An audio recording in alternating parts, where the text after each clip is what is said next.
Hello students, आज हम start करेंगे एक्सरसाइज 1.3 का इंट्रोडक्शन। आज हमें पढ़ना है उपसमुच। ठीक है ना। Chapter 1 sets, class 11 mathematics. उपसमुच हम पढ़ेंगे, जिसे हम सबसेट भी कहते हैं। उपसमुच एक्चुअल में है क्या? ठीक है ना। समुच हमने समझा था।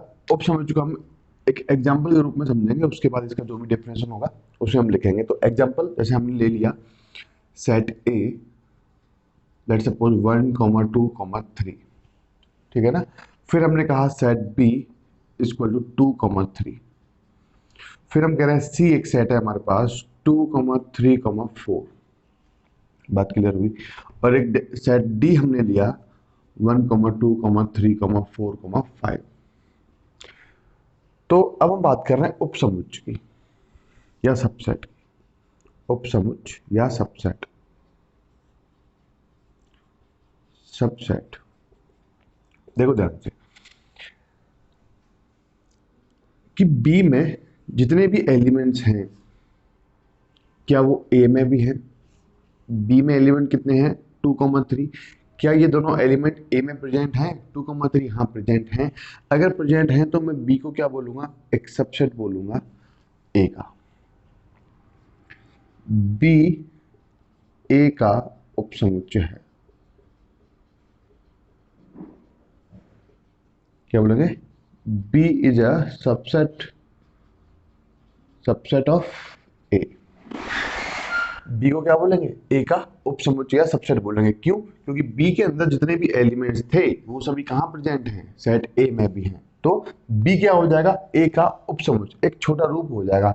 मतलब बी जो है, उपसमुच्चय का मतलब क्या हुआ कि स्मॉलेस्ट पार्ट, है ना। कि ए में जितने भी अवयव हैं वो सब अगर बी में भी हैं तो हम बी को ए का क्या बोलेंगे? उपसमुच्चय बोलेंगे। कि भाई ये तो उपसमुच्चय है और ये तो पूरा समुच्चय है ही। पहली बात समझ में आई। अच्छा, यहां पर हम ये नहीं बोल सकते कि ए उपसमुच्चय सबसेट है बी का। यहां क्या नहीं बोलेंगे कि बी ए का, सॉरी ए बी का, ए बी का उपसमुच्चय, उपसमुच्चय नहीं है। बात क्लियर हुई? या फिर A is a not subset of B. क्योंकि ए के अंदर कितने एलिमेंट थे? 1, 2, 3। तो क्या वो बी के अंदर हैं? नहीं है। ठीक है ना। उसी तरीके से यहां पर देखो, बस छोटा छोटा पढ़ लेते हैं इसको, कि बी के अंदर 4 नहीं है। बी के अंदर 4 नहीं है। तो बी जो है, बी तो है सबसेट किसका? सी का। क्यों है? क्योंकि बी के अंदर जितने भी एलिमेंट्स थे वो कहां प्रेजेंट है? सी में भी है। तो बी सबसेट हो जाएगा सी का। लेकिन अगर हम बात करें सी की, तो सी के लिए मुझे क्या देखना होगा कि सी में जितने भी एलिमेंट्स, जितने भी अवयव हैं वो सब बी में है या नहीं है। तो हमें 4 नहीं मिलेगा यहाँ पर। तो सी डी का सबसेट या उपसमुच्चय नहीं होगा। बात क्लियर हुई? ठीक है ना। फोर्थ वाला देखो 1, 2, 3, 4, 5। ये जो डी है, ये जो डी है, ये ए का भी उपसमुच्चय है, ये बी का भी उपसमुच्चय है। ठीक है ना। और ये सी का भी उपसमुच्चय है। डी जो है,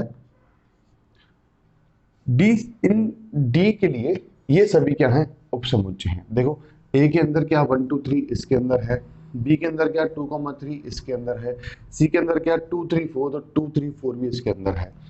तो डी के लिए ये सभी क्या हो जाएंगे? उपसमुच्चय हो जाएंगे। हम बोल सकते हैं कि ए डी का उपसमुच्चय है, बी डी का उपसमुच्चय है, सी डी का उपसमुच्चय है।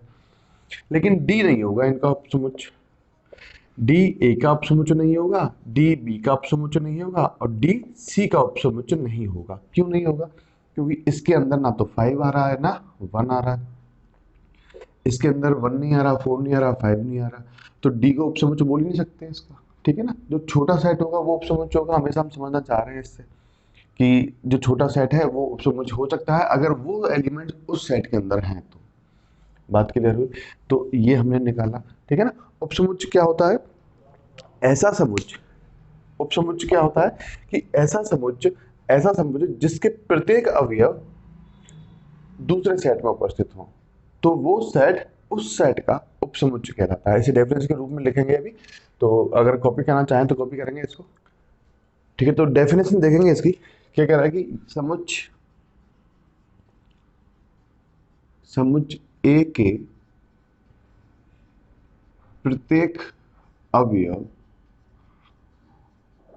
यदि समुच्चय बी में प्रत्येक अवयव की बात कर रहे हैं ना, समुच्चय ए के प्रत्येक अवयव यदि समुच्चय बी में उपस्थित हो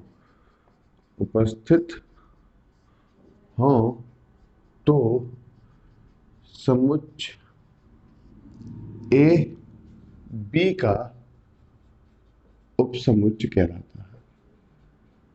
उपसमुच्चय कहलाता है। क्या बात समझ में आई कि यदि समुच्चय ए के प्रत्येक अवयव, समुच्चय ए के प्रत्येक अवयव समुच्चय बी में उपस्थित हो तो ए बी का उपसमुच्चय, ए बी का उपसमुच्चय कहलाता है। बात समझ में आई। समुच्चय ए में कितने अवयव थे? 2, ए। तो क्या ये समुच्चय बी में है? प्रत्येक अवयव है। तो ए को बी का क्या बोलेंगे? उपसमुच्चय बोलेंगे कि भाई ये उपसमुच्चय हो जाएगा इसका। बात क्लियर हुई? ठीक है ना। डेफिनेशन इंग्लिश में अगर देखना चाहें तो क्या हो जाएगी कि set A is said to be a subset of set B if every element of set A is also an element of set B। बात क्लियर हुई कि a set A is said to be a subset of set B if every element of set A is also an element of set B। इसके अंदर A के अंदर कितने element थे? 2, A। ये कहां पर प्रेजेंट है? B के अंदर प्रेजेंट है। तो क्या कहा? A set A is said to be a subset of set B if every element of set A is also an element of set B। बात क्लियर हुई। ये तो थी सबसेट की कहानी कि उपसमुच्चय होता क्या है। उपसमुच्चय में हमें बस कुछ नहीं करना, एक काम करना है। ये सिंबल होता है उपसमुच्चय है का, उपसमुच्चय है। ठीक है ना। ये तो हो जाएगा ये वाला, और इसको हम क्या बोलेंगे? उपसमुच्चय नहीं है। इतनी बात क्लियर हुई? ठीक है ना। तो ये काम हमें करना है, हमें फाइंड करना होगा कि कौन सा सेट उपसमुच्चय होगा और कौन सा सेट उपसमुच्चय नहीं होगा। ठीक है ना। तो उपसमुच्चय को क्या समझा हमने कि यदि समुच्चय ए के प्रत्येक अवयव समुच्चय बी में उपस्थित हैं, प्रत्येक अवयव, ध्यान देना प्रत्येक अवयव की बात कर रहे हैं। यदि समुच्चय ए के प्रत्येक अवयव समुच्चय बी में उपस्थित हैं तो समुच्चय ए को बी का क्या बोलेंगे? उपसमुच्चय बोलेंगे। बात क्लियर हुई? Set A is said to be a subset of set B if every element, है ना। इन बातों का थोड़ा सा ध्यान रखना है जिन पर हमने फोकस किया है कि if every element of set A is also an element of set B, तब हम बोलेंगे set A को set B का क्या? सबसेट। क्या बोलेंगे? A subset of set B, ऐसा हम बोल सकते हैं उसके बाद। ठीक है ना।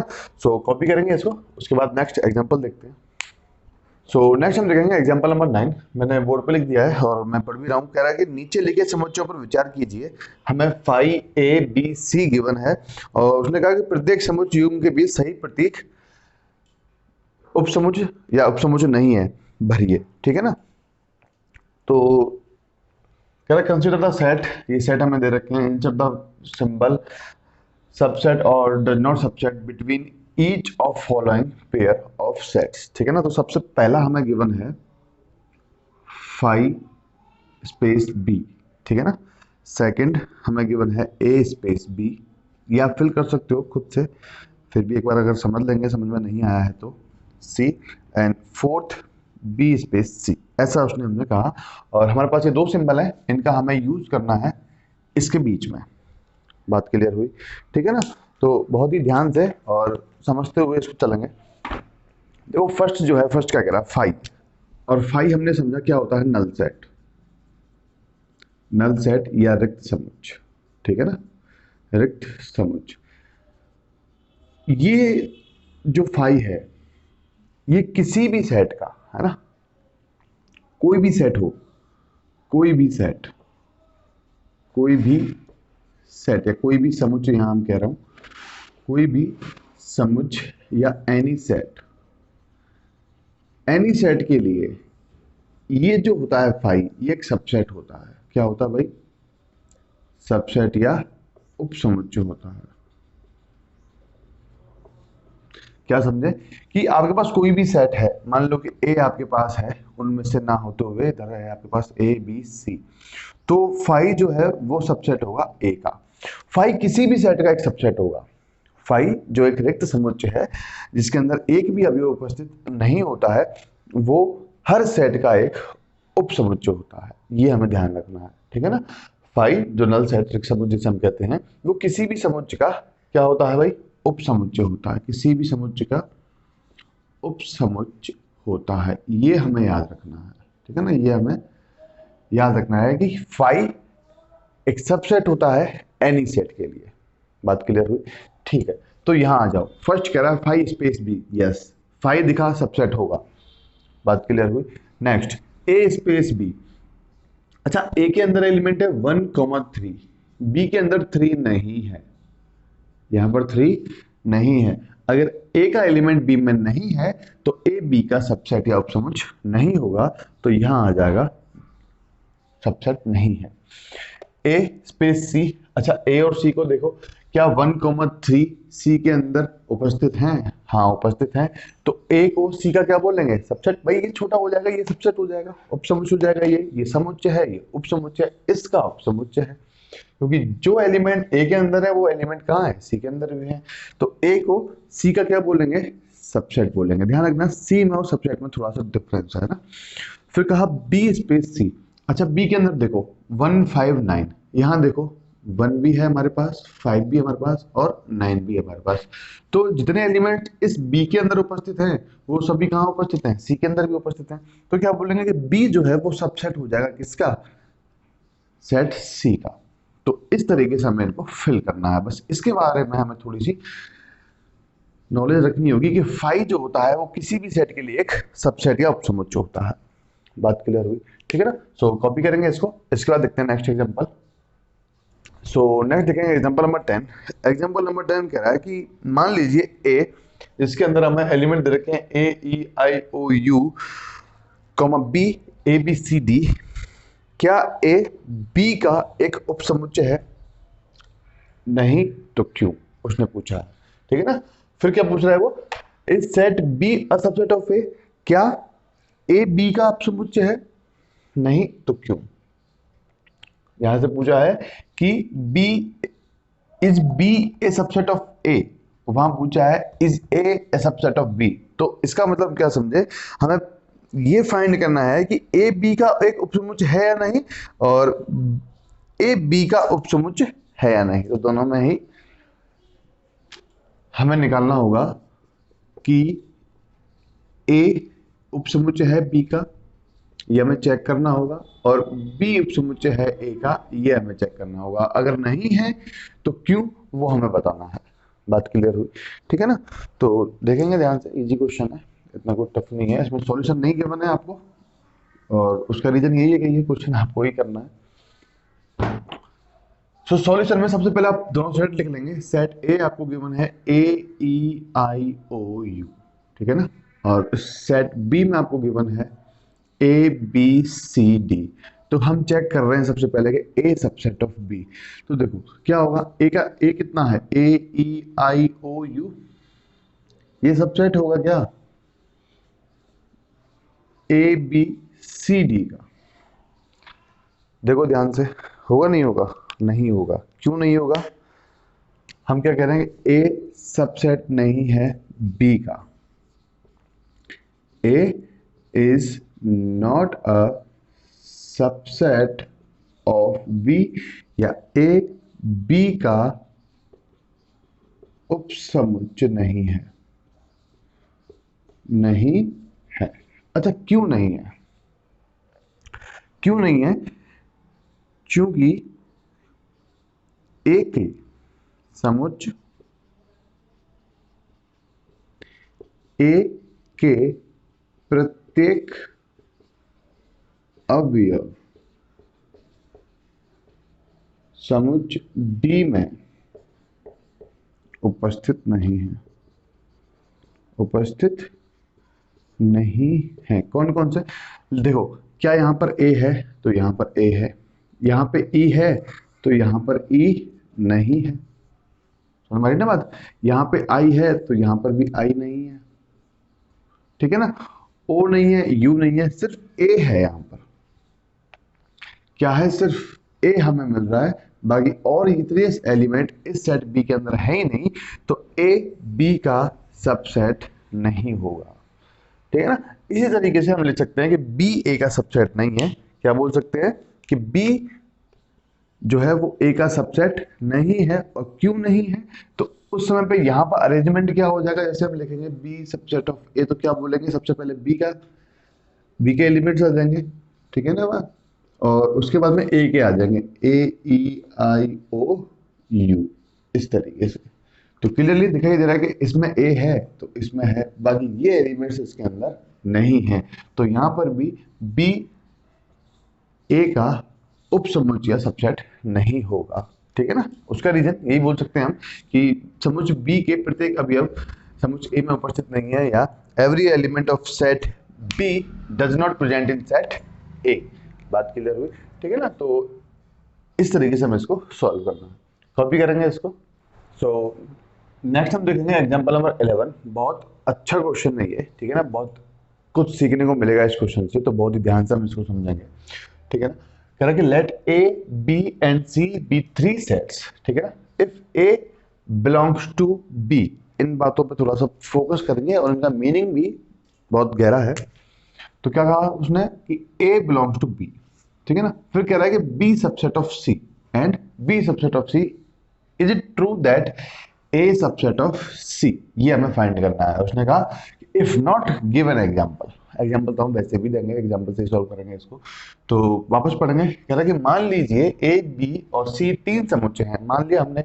उसने कहा यदि ए जो है वो बी का सदस्य है, क्या क्या कहा उसने? ए बी का सदस्य है तथा बी सी का क्या है? उपसमुच्चय है, जो कि अभी हमने पढ़ा। तो क्या यह सत्य है कि ए उपसमुच्चय होगा सी का? यदि नहीं तो एक उदाहरण दीजिए। तो बहुत ही ध्यान से समझेंगे, बहुत अच्छा एग्जाम्पल है ये। तो सॉल्यूशन में सबसे पहले आपको क्या क्या फाइंड करना है वो आप लिख लो। जैसे कि आपको कहना है कि ए बिलोंग्स टू बी है, ठीक है ना? पहली बात। दूसरी बात कि बी सबसेट होना चाहिए सी का। फिर हमें चेक करना है, ये दोनों कंडीशन के बाद में हमें चेक करना है कि क्या ए जो है वो सी का एक सबसेट या उपसमुच्चय है या नहीं। तो ये वाली बात हमें फाइंड करनी है भाई, ये वाली नहीं कहा उसने, ये हमें फाइंड करना है कि ए सबसेट है या नहीं सी का, ये हमें फाइंड करना है ये दो कंडीशंस के बाद में, ठीक है ना? तो इधर हम एग्जांपल लेते हुए चल रहे हैं। मान लो कि हमने एक एग्जांपल लिया और एग्जांपल हमें ऐसा लेना है कि ये दोनों बातें हमारी फुलफिल हो जाएं, ठीक है ना? ये दोनों बातें संतुष्ट हों, ऐसा हमें एक एग्जांपल लेना है। तो चलिए हमने एक एग्जांपल ले लिया। मान लिया कि ए जो है वो हमें मिल गया 1,2। क्या मिल गया हमें? ए 1,2। अच्छा, उसने कहा कि बी ए बिलोंग्स टू क्या हो गया? ए जो है वो बी का सदस्य है। तो ए तो लिया हमने ये, तो बी क्या बनने वाला है? बी देखो हम बी क्या लिखेंगे भाई? बी में वो एलिमेंट आने चाहिए, ऐसे एलिमेंट आने चाहिए कि वहां पर हमें ए भी मिले, क्योंकि उसने क्या कहा कि दिल्ली की ए जो है वो बी का क्या है? सदस्य है। अगर ए बी का सदस्य है तो ए में जितने भी एलिमेंट्स हैं या फिर ए के अंदर जो एलिमेंट है वो बी के अंदर भी होना चाहिए, ठीक है ना? तो देखो क्या समझ रहे हैं, बी क्या लिखेंगे? 1,2, 3, 4, ऐसा हम लिख सकते हैं। देखो ध्यान से, इसने कहा कि ए जो है वो बिलोंग करेगा बी से, ए बिलोंग्स टू बी, या ए सदस्य है बी का। अभी तक हमने क्या समझा कि मान लो कि एक सेट है हमारे पास सी, जिसके अंदर एलिमेंट है 1, 2, 3, तो हम कह रहे हैं 2 belongs to C, 2 belongs to C, या 2 सदस्य है सी का। तो ये जो सिंबल है ना, ये सिंबल किसके लिए रिप्रेजेंट कर रहा है? कि सी का एक अवयव है 2। ये तो कहना चाह रहा है ना ये कि 2 बिलोंग्स टू सी का मतलब क्या हुआ कि सी का एक अवयव है 2। तो ये जो बिलोंग है ये यहां पर शो कर रहा है अवयव को, अवयव या एलिमेंट को। ये जो बिलोंग का सिंबल है ये क्या शो कर रहा है कि इधर की तरफ एक एलिमेंट या अवयव होगा। इतनी बात समझ में आई? अभी तक धीरे धीरे समझते चलो। तो यहां पर उसने कहा ना ए बिलोंग्स टू बी, ए सदस्य है बी का, तो इसका मतलब क्या कि ये एक सेट होगा और ये एक अवयव होगा या एलिमेंट होगा। क्या होगा ये? अवयव या एलिमेंट। अच्छा, सेट ए था, वो यहां पर क्या बन रहा है? एलिमेंट बन रहा है। तो समुच्चय बी या सेट बी के अंदर ए को हम एलिमेंट के रूप में लिखेंगे। तो इस पूरी बात को हमने एक एलिमेंट या अवयव के रूप में लिखा, तब हमारी ये लाइन जो है ये सेटिस्फाई होगी या फुलफिल होगी कि ए जो है वो बी का एक सदस्य है। तो देखो, क्या ए एक अवयव का काम करेगा यहाँ पर, क्योंकि उसने कहा सदस्य है। तो हमने ये तो समझा कि अगर बिलोंग टू आए तो उसको हम अवयव या क्या कहते हैं? एलिमेंट कहते हैं। जैसे हमने कहा कि 5 belongs to natural number. Natural number तो बहुत बड़े हैं, उनमें एक अवयव है 5। बात क्लियर हो रही है ना? तो इसका क्या मीनिंग हुआ कि इधर वाली संख्या जो होगी वो अवयव या एलिमेंट होगी। इतनी बात समझ में? बिलोंग्स टू अवयव या एलिमेंट के लिए। बिलोंग्स टू किसके लिए? एलिमेंट के लिए। तो अगर ए बिलोंग कर रहा है बी से, तो बी एक बहुत बड़ा सेट हो गया जिसके अंदर ए जो है वो क्या होगा? एक अवयव होगा। तो ए को हमने अवयव के रूप में या एलिमेंट के रूप में लिखा, कहां पर? सेट बी के अंदर, इस तरीके से। ये बात समझ में आई? चलो, सेट ए सेट बी लिख दिया। फिर दूसरी कंडीशन वो कह रहा है कि बी जो है वो सबसेट है सी का। बी क्या है? सबसेट है सी का। तो सी एक ऐसा एलिमेंट, सी अगर सबसेट कब होता है? जब एवरी एलिमेंट हमें कहाँ मिल जाते हैं? सेट सी में मिल जाते हैं। भाई बी सबसेट कब होगा? सी का। या बी उपसमुच्चय कब होगा? सी का। जब बी के प्रत्येक अवयव कहाँ उपस्थित होंगे? सी में। या every element of B, every element of set B is also present in set C. ठीक है ना? तो सी हमें एक ऐसा सेट लेना है जिसके अंदर बी के सारे एलिमेंट हमें मिल जाएं। तो सी एक हमने ऐसा सेट लिया जिसके अंदर, सी हमने एक ऐसा सेट लिया जिसके अंदर बी के सारे एलिमेंट्स हैं। ये वाला एलिमेंट, ये पूरा एक एलिमेंट है। नंबर ऑफ एलिमेंट अगर बी के अंदर मैं बात करूं ना कि बी के अंदर अवयवों की संख्या, तो वो कितनी है बेटा? 3 है, क्योंकि 3 कॉमा 2 कॉमा है। कितने कॉमा है? 2 कॉमा है। एक कॉमा में ये एलिमेंट, एक कॉमा में ये एलिमेंट और एक एलिमेंट ये वाला। बात क्लियर हुई? ऐसे ही यहां पर अगर मैं नंबर ऑफ एलिमेंट इन सी के बात करूं तो कितने हो जाएंगे इस सी के अंदर अवयव? 1 2 3 4, 4 हो जाएंगे। ये बात समझ में आई? ठीक है ना? तो क्लियरली यहां हमें दिख रहा है कि बी जो है वो एक सबसेट है सी का। एक बात और समझेंगे कि ये जो सबसेट है ना, ये जो चिन्ह है, सिंबल है सबसेट का, ये क्या हमें शो करता है कि इसके पहले जो इधर वाला नंबर होगा वो क्या होगा? एक समुच्चय होगा, समुच्चय या सेट होगा। कहने का मतलब क्या? सिंपल भाषा में कि अगर बिलोंग्स टू हमें मिलता है तो वो एक अवयव या एलिमेंट को शो करता है। अगर सबसेट का सिंबल होता है तो वो एक सेट को या समुच्चय को रिप्रेजेंट करता है। तो मतलब क्या कि बी एक सेट होगा। बी क्या होगा? यहाँ पे एक सेट, और ए यहाँ पे क्या है? एक अवयव या एलिमेंट। बी क्या है भैया? सेट या समुच्चय है। ए क्या है भैया? एलिमेंट या अवयव है। ये बात समझ में आई कि बिलोंग टू का अगर चिन्ह है, किसका? बिलोंग्स टू का अगर चिन्ह है, तो इधर वाला संख्या क्या होगी? एक एलिमेंट या अवयव होगी। और अगर सबसेट है तो इधर वाली संख्या क्या होगी? एक समुच्चय होगी। इतनी बात समझ में आई? तो ये दोनों बातें हमारी इन तीनों एग्जांपल्स में या इन तीनों सेट्स में फुलफिल हो रही है कि ए जो है वो बी से बिलोंग कर रहा है, ए बी से बिलोंग कर रहा है। यस, ये एलिमेंट पूरा ही पूरा इसमें है। बिलोंग टू मतलब एलिमेंट इसके अंदर है। बी सबसेट है सी का। बी सबसेट है मतलब ये पूरे एलिमेंट, ये जितने भी एलिमेंट है वो इसके अंदर हैं उपस्थित, तो है, तो बोलेंगे बी सबसेट है सी का। बात क्लियर हुई? तब हमें चेक करना है। अब आ जाओ मेन काम पे कि हमें चेक करना क्या है। हमें चेक करना है कि ए सबसेट है क्या सी का? ए सी का सबसेट है या नहीं है, हमें ये चेक करना है। बात क्लियर हुई? देखो ध्यान से, उसने कहा कि ए और सी देख रहे हैं हम। उसने कहा ए सबसेट है सी का, तो एक सेट होता है ना 1,2। भाई ए का वैल्यू कितना है? 1,2 मैंने लिखा। ये सबसेट है क्या? किसका? इस सेट सी का। तो मैं सेट लिख रहा हूं क्या है? 1,2 3,4,5। ये चेक हमें करना है। बात क्लियर हो रही है? अच्छा देखो, क्या ये वाला सेट इस सेट का एक सबसेट होगा? नहीं होगा। क्या नहीं होगा? ए सबसेट नहीं होगा सी का, और वो क्यों नहीं होगा वो हम समझ रहे हैं। वापस आ जाओ इधर। हमने कहा जब भी ये वाला सिंबल मिलेगा सबसेट का या उपसमुच्चय का, तो इधर वाली संख्या क्या होगी, एक सेट होगी। तो देखो यहाँ पर क्या लगा हुआ है, सबसेट का चिन्ह लगा हुआ है। क्या ये एक सेट है इस समय पे? नहीं, ये एक भैया एलिमेंट है। क्या है ये? एलिमेंट। जैसे यहाँ पर ये एक एलिमेंट को रिप्रेजेंट कर रहा है, उसी तरह से यहाँ पर भी एक एलिमेंट या अवयव को रिप्रेजेंट कर रहा है कि नहीं भाई? इस केस में भी ये एलिमेंट है, अवयव है। बी का अवयव क्या है? ये एक अवयव है एक। सी का भी एक क्या है? ये अवयव है। तो ये एक अवयव है।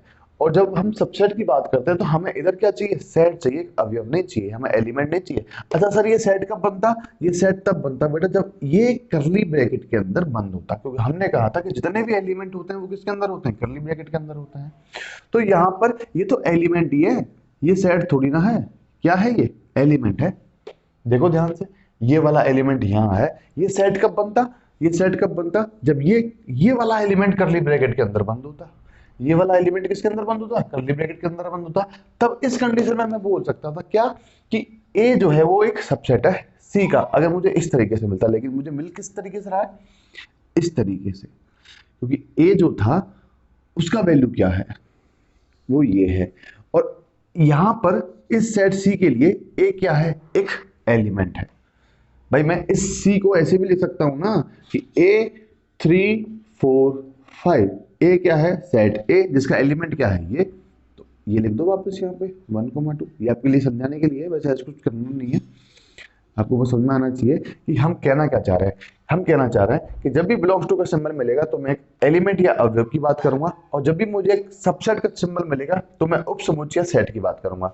तो यहाँ पर हमने देखा कि ए सबसेट ऑफ सी हमसे पूछा था, तो हमने ए का वैल्यू लिखा और सी का वैल्यू लिखा, और हम चेक कर रहे हैं कि क्या ये एक सेट है इसका या ये एक एलिमेंट है इसका। तो हमने क्या समझा कि करली ब्रैकेट के अंदर 1,2 जो है वो एक एलिमेंट है इस सेट का। देखो ये एक एलिमेंट है। तो सर ये सेट कब बनता? जब बेटा ये किसके अंदर बंद होता? करली ब्रैकेट के अंदर वो बंद होता। बात समझ में आई? तो अभी इस कंडीशन में हम क्या बोलेंगे कि ए सबसेट नहीं है सी का। ये हमारा हो जाएगा आंसर। ये हमने फाइंड किया इस एग्जांपल के थ्रू। बात क्लियर हुई? क्या कहा हमने कि ए सबसेट नहीं है सी का। और क्यों नहीं है? क्योंकि यहां पर ए जो है वो एक एलिमेंट है, अवयव है इस समुच्चय सी का। इस समुच्चय सी का ए जो है वो क्या है? एक एलिमेंट या अवयव है। और यहां पर क्या आना चाहिए था? सेट आना चाहिए था। समझ रहे ना? बार बार मैं एक ही बात रिपीट कर रहा हूं आपको समझाने के लिए, ठीक है ना? ये सेट कब बनता? जब ये वाला एलिमेंट करली ब्रैकेट के अंदर बंद होता। लेकिन ये एलिमेंट करली ब्रैकेट के अंदर बंद ही नहीं है, क्योंकि ये तो पूरा एक एलिमेंट है। समझ में? अगर मैं पूछता, अगर वो पूछता कि ए बिलोंग्स टू सी, क्या पूछता वो? ए बिलोंग्स टू सी, तो हम क्या बोलते कि करली ब्रैकेट के अंदर 1,2 बिलोंग्स टू 1,2 3,4,5। हमने क्या किया? ए का वैल्यू पुट किया, बिलोंग्स टू का सिंबल लगाया और सी का वैल्यू पुट किया। तो हम देख रहे हैं कि क्या ये वाला एलिमेंट इस सेट के अंदर है? तो हाँ यहां पर है ये वाला एलिमेंट, तो ये वाली बात सही हो जाती है। लेकिन अभी वो पूछ रहा है एक सबसेट की बात। तो एक ये वाला जो एलिमेंट है वो एक एलिमेंट है, एक सबसेट नहीं है। तो क्या बोलेंगे कि ए सबसेट नहीं है किसका? सी का। बहुत अच्छा क्वेश्चन है, बहुत अच्छा कुछ सीखने को मिला इससे, ठीक है ना? क्या कि जब भी हम बिलोंग्स टू की बात करेंगे तो हम एक एलिमेंट या अवयव की बात करेंगे, और जब भी हम सबसेट की बात करेंगे तो हम यहां पर जो भी होगा वो क्या होगा? एक सेट होगा, एक एलिमेंट नहीं होगा। अगर एलिमेंट है तो बिलोंग टू का सिंबल लगना चाहिए, अगर एक सेट है तो सबसेट का सिंबल लगना चाहिए। इतनी बात समझ में आई? ठीक है ना? सो कॉपी करेंगे इसको, उसके बाद नेक्स्ट देखते हैं। तो नेक्स्ट हम बात करेंगे subset of set of real number, ठीक है ना? वास्तविक संख्याओं के समुच्चय के उपसमुच्चय। बात समझ में आई? ठीक है ना? तो देखो बारी बारी से करेंगे, एक ही बहुत सिंपल टॉपिक है वैसे ये, आपको पहले भी हम करवा चुके हैं। जितने भी रियल नंबर पार्ट था संख्या पद्धति का वो हमने आपको बताया था, बस वही रिपीटेड है इसमें। तो सबसे पहले नंबर कौन से आए थे? सीधी सी बात, नेचुरल नंबर। इसके अंदर नंबर्स क्या होते हैं? 1 2 3 up to infinity. Second position पे आए थे होल नंबर, जो स्टार्ट होते हैं 0 से, 1 2 3 अप टू इन्फिनिटी। इसके बाद आए थे हमारे इंटीजर्स, जिसमें नेगेटिव वैल्यूज भी स्टार्ट हो गई थी, ठीक है ना? -1 0 1 अप टू इंफिनिटी इंटीजर आए थे। उसके बाद आए थे हमारे रेशनल नंबर, ठीक है ना। रेशनल नंबर में क्या होता था भाई, पी अपॉन क्यू वाले भी इसके अंदर आते थे, नेगेटिव वैल्यूज भी पॉजिटिव वैल्यूज भी इसके अंदर आती थी। उसके बाद में आते थे हमारे इर्रेशनल नंबर। इर्रेशनल नंबर को हमने आई आर से रिप्रेजेंट किया क्योंकि कोई इसका नोटेशन नहीं है। इसके अंदर कौन से एलिमेंट्स आते थे भाई, रूट वाले, ठीक है ना। इसके बाद हमारे आते थे रियल नंबर। रियल नंबर क्या होता था भाई, इर्रेशनल नंबर और रेशनल नंबर से मिलकर जो नंबर्स बनते थे उन्हें हम क्या कहते थे, रियल नंबर्स कहते थे। इसके अंदर दशमलव वाले, पी बटा क्यू वाले, है ना, डेसिमल, रेसिप्रोकल सारे आते हैं इसके अंदर, अंडर रूट वाले भी। तो इस टाइप का हमने एक संख्या पद्धति हमने पढ़ी थी। सबसे पहला था प्राकृतिक संख्या, पूर्ण संख्याएं, पूर्णांक, परिमेय संख्याएं, अपरिमेय संख्या और वास्तविक संख्या। इसके बाद में समिश्र संख्या, उसकी हम बात नहीं करेंगे क्योंकि उसने कहा कि subset of set of real number के बारे में आपको बताना है, ठीक है। तो देखो ध्यान से, जितने भी नेचुरल नंबर हैं क्या वो पूर्णांकों के अंदर आते हैं, सॉरी पूर्ण संख्या के अंदर आते हैं, यस आते हैं। इसमें जीरो एक एक्स्ट्रा आता है। सेम जितने भी पूर्ण संख्या हैं वो सभी किस में आती हैं भाई, पूर्णांकों में आती हैं। जीरो के बाद सारी संख्याएं किस में आती हैं, पूर्णांकों में आती हैं। इसमें नेगेटिव भी आती हैं। जितने भी पूर्णांक हैं वो सभी परिमेय संख्याओं में आती हैं। जितने भी पूर्णांक हैं वो सभी परमेय संख्या में आती हैं। और परमेय और अपरमेय संख्याएं, परमेय संख्याएं और अपरमेय संख्याएं, ये दोनों संख्या किसके अंदर आती हैं, वास्तविक संख्या के अंदर आती हैं। तो बात कर रहे हैं हम उपसमुच्चय की।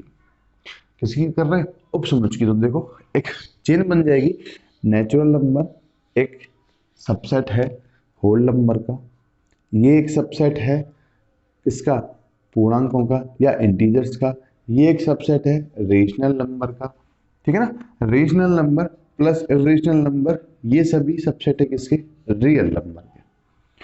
तो रियल नंबर के लिए नेचुरल नंबर एक सबसेट होगा, होल नंबर एक सबसेट होगा, है ना, यही पढ़ना है इसके अंदर। इंटीजर सबसेट होंगे रियल नंबर के, पर रेशनल नंबर या परमेय संख्या होंगी एक सबसेट रियल नंबर के लिए। इर्रेशनल नंबर भी क्या हो जाएगा, सबसेट हो जाएगा रियल नंबर के लिए। लेकिन ऐसा नहीं बोल सकते हम कि होल नंबर जो है वो एक सबसेट होगा नेचुरल नंबर का। उसका रीजन क्या कि जीरो इसके अंदर नहीं आता है। भाई जीरो इसके अंदर नहीं आता है तो ये वाला सेट इस सेट के लिए क्या नहीं होगा, एक सबसेट नहीं होगा। कि W does not subset of set n, है ना। n के लिए W क्या नहीं होगा, एक सबसेट नहीं होगा या उपसमुच्चय नहीं होगा। तो ये हमने समझा subset of set of real numbers में, है ना, वास्तविक संख्याओं के वास्तविक संख्याओं के समुच्चय के उपसमुच्चय। तो वास्तविक संख्याओं का समुच्चय क्या है, ये पूरा, और इनके लिए उपसमुच्चय हो जाएंगे ये सभी। बात क्लियर हुई। तो इतना कॉपी करेंगे, इसके बाद नेक्स्ट समझते हैं। सो नेक्स्ट हम बात करेंगे interval as subset of R, R for real number, ठीक है ना, ये सिंबल है रियल नंबर का। उसने कहा अंतराल आर के उपसमुच्चय के रूप में क्या हमें मिलेगा वो हमें समझाइए। देखो पहली बात तो अगर मैं आपसे कहूं तो बहुत इंपॉर्टेंट कि जब भी मैं अंतराल या इंटरवल की बात करूं तो अंतराल और इंटरवल के लिए हम हमेशा बात करते हैं रियल नंबर की। किसकी, रियल नंबर या वास्तविक संख्याओं की, वास्तविक संख्याओं की। जब भी हमें इंटरवल या अंतराल की बात करनी है तो हमें बात करनी होगी इसकी, रियल नंबर की। पहली बात तो ये बिल्कुल क्लियर कर लेना, ठीक है ना। अच्छा अंतराल, जैसे कि हमने पढ़ा था निर्देशांक 1,2, ठीक है ना। जब भी आपने कार्टेशियन प्लेन में कोई एक पॉइंट बनाया होगा, जैसे आपको उसको लिखना था 1,2, तो इसके बारे में हम बात करेंगे कि जब भी आपको इस तरह का कोई इंटरवल मिलता है, ठीक है ना, तो इस तरह का जब भी इंटरवल मिलेगा तो आप बात करोगे किसकी, रियल नंबर की। ये हम समझना चाह रहे हैं, ठीक है ना। तो इनका मीनिंग क्या है, वैसे यहाँ पर कार्टेशियन प्लेन की कोई बात नहीं होगी, ना ही यहाँ पर इस समय पे ये एक निर्देशांक या कोऑर्डिनेट होगा, ये एक इंटरवल होगा, ठीक है ना, 1 से लेकर 2 एक इंटरवल होगा। तो वो हम समझ रहे हैं अभी, ये बात हमने समझी, ठीक है ना। तो देखो किस तरीके से इसका मतलब क्या है, a, b का, ठीक है ना। इसका मतलब क्या होगा a, b का, इसका मतलब क्या होगा, ए कॉमा बी का, ये हम समझना चाह रहे हैं, और इसका मतलब क्या होगा, ये हमारे पास चार चीजें हैं। इसे हम कहते हैं ओपन ब्रैकेट, ओपन ब्रैकेट, ठीक है ना। इसको हम कहते हैं, इस वाले ब्रैकेट को हम कहते हैं क्लोज ब्रैकेट, क्लोज ब्रैकेट। कहने का मतलब क्या, छोटा कोष्टक बड़ा कोष्टक, बड़ा कोष्टक छोटा कोष्टक, समझ में आई ना, बड़ा कोष्टक। ये तो हमारे ब्रैकेट हैं जिनके बारे में हमें नॉलेज होनी चाहिए कि ये छोटा कोष्टक है, ये बड़ा कोष्टक है। ये तो पढ़ा होगा आपने शायद, पहले नहीं पढ़ा होगा तो अभी समझ लेंगे, ठीक है ना। तो इसका मीनिंग है क्या कि यदि नंबर लाइन पर अगर मैं ये दो पॉइंट बनाऊं ए एंड बी, तो ओपन ब्रैकेट का मतलब क्या हुआ, ओपन ब्रैकेट का मतलब है कि हमें ए को काउंट नहीं करना है, बी पर भी ओपन ब्रैकेट है, इसका मतलब हमें बी को भी काउंट नहीं करना है। तो इनके बीच में जितनी भी वैल्यूज हमें मिलेंगी, और इसके बीच में हमें कितनी वैल्यूज मिलेंगी, इनफाइनाइट, ठीक है ना। ध्यान रखना हमेशा कि 0 और 1 के बीच में इनफाइनाइट रियल नंबर्स होते हैं। कितने होते हैं, इनफाइनाइट रियल नंबर 0 और 1 के बीच में, ठीक है ना। तो इसलिए हम हमेशा जब भी इंटरवल की बात आती है तो किसकी बात करते हैं, हम रियल नंबर की बात करते हैं। तो क्या कहा कि अगर ए पर ओपन ब्रैकेट और बी पर भी ओपन ब्रैकेट है या छोटा कोष्टक है, तो हम ए और बी दोनों को काउंट नहीं करेंगे, और जब हम काउंट नहीं करते हैं तो उस पर हम रखते हैं व्हाइट बॉल। क्या रखते हैं, व्हाइट बॉल। अच्छा, इसके बीच में जितने भी हमें नंबर मिलेंगे उन्हें हम काउंट करेंगे, तो इसके बीच में ये नंबर हमें मिलेंगे तो इसे हम कर देते हैं डार्क लाइन, ठीक है ना। तो इस तरीके से अभी के लिए हमने इसको समझा कि ए और बी हमने नहीं लिया, बाकी सारी वैल्यूज हमने ली, ठीक है ना। ए और बी को छोड़कर जितनी भी वैल्यूज थी इस इंटरवल के बीच में, और इस इंटरवल में बीच में वैल्यूज कौन सी मिलेंगी, जो ए और बी के बीच में है। तो ए को छोड़ा, बी को छोड़ा, और जितनी भी वैल्यूज हमें इसके बीच में मिली वो समय हमें क्या करनी है, काउंट करनी है, या उन्हें हम ले सकते हैं। बी पर बड़ा कोष्टक है, ए पर छोटा कोष्टक है, तो किस तरीके से बनेगा, ये जैसे मैंने नंबर लाइन बनाया, यहाँ हो जाएगा ए, यहाँ हो जाएगा बी। बी पर बड़ा कोष्टक यानी बी को हमें काउंट करना है इस बार। बड़ा कोष्टक का मीनिंग क्या है कि हमें बी को काउंट करना है, तो बी पर आ जाएगी डार्क बॉल। और ए पर क्या है, छोटा कोष्टक, तो ए पे आ जाएगी व्हाइट बॉल, और बीच में तो डार्क करना ही करना है। तो इससे हम क्या समझे कि हमने ए को नहीं लिया, ए के बाद में जितनी भी वैल्यूज थी बी तक वो सारी ली, और फिर हमने बी को भी काउंट किया, यानी बी को भी लिया। बात क्लियर हुई। उस तरह से यहां अगर हम देखें तो क्या बन जाएगा, ए पर, और ए और बी हो गए, बी पर है छोटा कोष्टक यानी व्हाइट बॉल, और ए पर है बड़ा कोष्टक यानी डार्क बॉल, ब्लैक बॉल, और बीच में ये सारे नंबर्स हमें लेने हैं। यानी क्या कि ए लेना है, ए के बाद जितने भी नंबर्स हैं वो लेने हैं बी तक, लेकिन बी नहीं लेना है, ठीक है ना। इस केस में क्या हो जाएगा, ए बी, देखो ए पर भी बड़ा कोष्टक है और बी पर भी बड़ा कोष्टक है, मतलब ए को भी डार्क बॉल मिलेगी या ब्लैक बॉल मिलेगी, और बी को भी मिलेगी, और इसके बीच में जितने भी नंबर्स आते हैं उन्हें तो हम डार्क करते ही करते हैं। तो इससे हम क्या समझे कि जब भी क्लोज ब्रैकेट के अंदर कोई भी इंटरवल हमें मिलेगा, तो वहां पर हमें एंड पॉइंट, इन्हें हम बोलते हैं एंड पॉइंट। देखो ए इस इंटरवल के लिए एंड पॉइंट हो जाएगा इधर, बी उधर हो जाएगा एंड पॉइंट। तो क्या कहा कि जब भी हमें ए और बी पर क्लोज ब्रैकेट मिलता है, तो हमें उस केस में ए और बी दोनों ही काउंट करने हैं, और उनके बीच में जितने भी नंबर्स आ रहे हैं उन्हें भी हमें काउंट करना है। बात समझ में आई। देखो ये हमने समझा, ठीक है ना। अच्छा, इसके बाद में एक तरीका और है इसको लिखने का, ठीक है ना, क्योंकि ये तो हमने समझा नंबर लाइन पर, अब हम मैथमेटिकली इसको किस तरीके से लिखेंगे वो हम समझना चाह रहे हैं। तो ओपन ब्रैकेट ए कॉमा बी को हम लिख रहे हैं, तो क्या लिखेंगे कि x जो है वो a से बड़ा हो सकता है और a से b से छोटा हो सकता है। x का वैल्यू यहां से अगर हम कोई x निकालेंगे, कोई एक नंबर निकालेंगे, तो वो नंबर क्या क्या निकल सकता है उसे हमने x माना, तो लिख रहे हैं कि जो x है वो a से बड़ा हो सकता है, a नहीं हो सकता। अगर यहाँ पर a हो सकता था तो हम यहाँ लगाते इक्वल का साइन के x a से बड़ा भी हो सकता है और a के बराबर भी हो सकता है। बराबर का केस क्या होता, जब यहाँ पर क्लोज ब्रैकेट होता है या बड़ा कोष्टक होता है। अभी यहाँ पर क्या है, ओपन ब्रैकेट या छोटा कोष्टक है यानी व्हाइट बॉल है, तो a को काउंट नहीं करना है, और a को काउंट नहीं करना है तो a को बराबर नहीं करेंगे हम x के। x इक्वल नहीं होगा a के, क्योंकि x जो है वो a नहीं हो सकता। क्या हो सकता है, a से बड़ा हो सकता है, कहां तक, यहां तक, और b से क्या हो सकता है, छोटा हो सकता है। तो इस बात को हम मैथमेटिकली इस तरीके से भी लिख सकते हैं। बात क्लियर हुई। सेकंड, हमें दे रखा है a x जो है वो a से बड़ा होगा, b से छोटा होगा और b के बराबर भी हो सकता है। बराबर का सिंबल कब आएगा? जब हमें क्लोज ब्रैकेट मिला है। क्लोज ब्रैकेट के लिए लेस देन इक्वल का साइन, ओपन ब्रैकेट के लिए सिर्फ लेस देन का साइन, ठीक है ना। छोटे कोष्ठक के लिए छोटा सिंबल, बड़े कोष्ठक के लिए छोटा सिंबल और बराबर का, जो जैसा भी आप समझना चाहो। थर्ड वाले के लिए क्या लिखेंगे कि x a से बड़ा होगा, b से छोटा होगा, ये तो क्लियर है। लेकिन यहां पर देखो x जो वो a के बराबर भी होगा। क्यों? क्योंकि a पर क्या है? ब्लैक बॉल, यानी x का वैल्यू a भी हो सकता है, लेकिन b नहीं हो सकता, क्योंकि b पर क्या है? स्मॉल ब्रैकेट, छोटा कोष्ठक या फिर व्हाइट बॉल, ऐसा हम समझ रहे हैं। ठीक है, इस केस में क्या हो जाएगा कि x जो है वो a से बड़ा, b से छोटा है, लेकिन x ध्यान से देखो दोनों पर क्या है? बड़ा कोष्ठक या क्लोज ब्रैकेट है, तो x जो है वो a भी हो सकता है और b भी हो सकता है। अगर x a हो सकता है तो इक्वल का साइन आ जाएगा, और b भी हो सकता है तो इक्वल का साइन आ जाएगा। तो ये तो था intervals as subset of real number या r, अंतराल r के उपसमुच्चय के रूप में। इतनी बात समझ में आई? चलो, ये तो हमने बेसिक समझा। इसके बाद में हमें इनको सेट बिल्डर फॉर्म में या समुच्चय निर्माण रूप में भी लिखना होगा, तो उसको हम किस तरीके से लिखेंगे, तो इतना कॉपी करेंगे, उसके बाद नेक्स्ट हम समझते हैं। तो हमने सेट को लिखने के तरीके समझे थे। दो तरीके थे हमारे पास, एक तो था सेट बिल्डर फॉर्म, और एक हमारे पास था रोस्टर या जिसे हम टेबुलर भी बोलते थे, टेबुलर फॉर्म। ठीक है ना। तो अब हमें अगर मान लो कि हमें इंटरवल दे दिया a, b, तो इसका मीनिंग क्या है वो हम समझ चुके हैं कि a पर छोटा कोष्ठक है मतलब a को नहीं लेना, b पर भी छोटा कोष्ठक है या स्मॉल ब्रैकेट है तो b को भी नहीं लेना, इनके बीच में जितने भी नंबर्स आएंगे वो काउंट होंगे बस।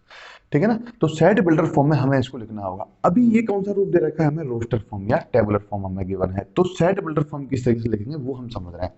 तो क्या लिखेंगे कि x such that x belongs to real number.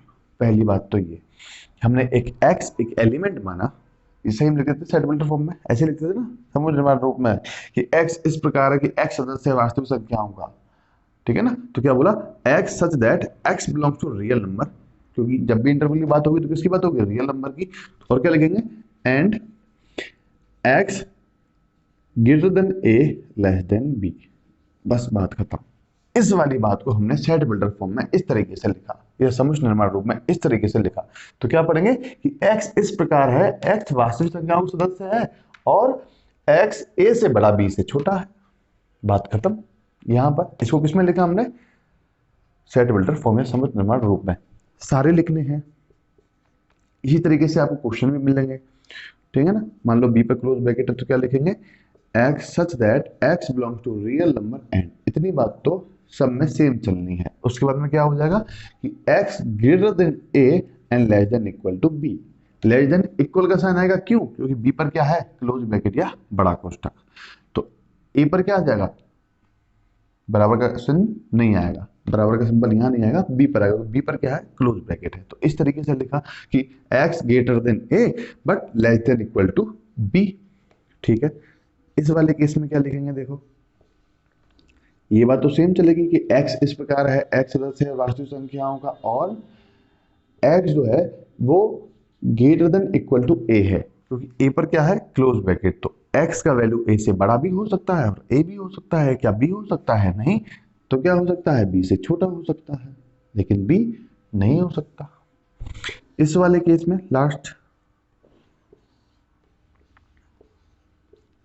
तो क्या बोलेंगे? x such that x belongs to real number and x greater than equal to a less than equal to b। इस वाले केस में a और b दोनों ही क्या हो सकते हैं? a और b दोनों ही x हो सकते हैं। तो x इक्वल टू a भी हो सकता है, x इक्वल टू b भी हो सकता है। तो इन बातों को इस तरीके से लिखना है। ये तो था रोस्टर फॉर्म और ये था सेट बिल्डर फॉर्म।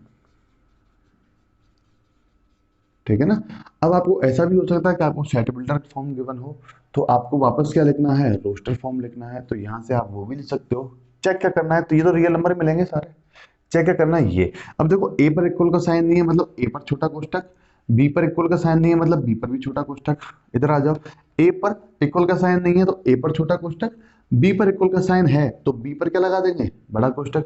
ए पर इक्वल का साइन है तो ए पर बड़ा कोष्ठक, बी पर इक्वल का साइन नहीं है तो बी पर छोटा कोष्ठक। ए पर इक्वल का साइन है तो बड़ा कोष्ठक, और बी पर भी इक्वल का साइन है तो बी पर भी बड़ा कोष्ठक। बस बात खत्म। रोस्टर फॉर्म से set builder form, set builder form से रोस्टर फॉर्म, इस तरीके से हमें लिखना है। तो इसके बाद एक एग्जांपल इसी का हम कर लेते हैं यहीं पर साइड में। जैसे हम एग्जांपल हमने लिखा कि आपको गिवन है -2,5, तो आप इसको सेट बिल्डर फॉर्म में लिखिए। तो कैसे लिखेंगे, कैसे लिखेंगे कि x such that x belongs to real number. जब भी आपको इस तरीके से कोई भी इंटरवल गिवन है तो आप किसकी बात करोगे, हमेशा रियल नंबर की। तो क्या कहा कि x such that x belongs to real number and x greater than -2। देखो -2 से बड़ा होगा, इक्वल का साइन नहीं है क्योंकि -2 पर छोटा कोष्ठक है ना, या स्मॉल ब्रैकेट। तो क्या समझा कि x greater than -2 and less than equal to 5, and less than equal to 5। Equal का साइन क्यों आया, क्योंकि 5 पर क्या है, बड़ा कोष्ठक। तो इस तरीके से हमने इसको लिखा। अब मान लो आपको एग्जांपल इस तरीके से गिवन है कि x such that x belongs to real number and -1 less than equal to x less than equal to 9। तो इस वाली बात को आपको देखो याद था रोस्टर टेबुलर फॉर्म, इसको सेट बिल्डर फॉर्म में लिखना था। अब आपको सेट बिल्डर फॉर्म गिवन है, आपको रोस्टर फॉर्म में टेबुलर फॉर्म में लिखना है या सारणीबद्ध रूप में लिखना है। तो क्या लिखेंगे, यहां से देखेंगे ये तो सेम है, यहां देखेंगे क्या देखेंगे कि इक्वल का साइन 1 पर भी है तो 1 पर बड़ा कोष्ठक आ जाएगा, इक्वल का साइन 9 पर भी है तो 9 पर भी क्या आ जाएगा, बड़ा कोष्ठक हो जाएगा। बस बात खत्म हो गया ये एकदम बात समझ में आई, ठीक है ना। तो इस तरीके से हमें इस बात को समझना है। और ये वाली बात की इंटरवल को हम यहाँ पर किस तरीके से लिखते हैं, ये तो हमारे पूरे मैथ के लिए इंपॉर्टेंट है, ठीक है ना। हम जगह जगह इसका यूज करेंगे, बहुत काम में आने वाला है ये। हम जब एक्सरसाइज 12th में भी 11th में भी काफी काम आएगा। तो इस बात को तो हम अच्छे से समझ लेंगे कि जब स्मॉल ब्रैकेट होगा तो क्या सिंबल आएगा और जब क्लोज ब्रैकेट होगा तो क्या सिंबल आएगा, और कौन कौन सी वैल्यूज हम उसमें काउंट में ले सकते हैं, कौन कौन सी वैल्यूज नहीं ले सकते हैं, ठीक है ना। सो कब भी करेंगे इसको, इसके बाद नेक्स्ट देखते हैं कब भी करेंगे।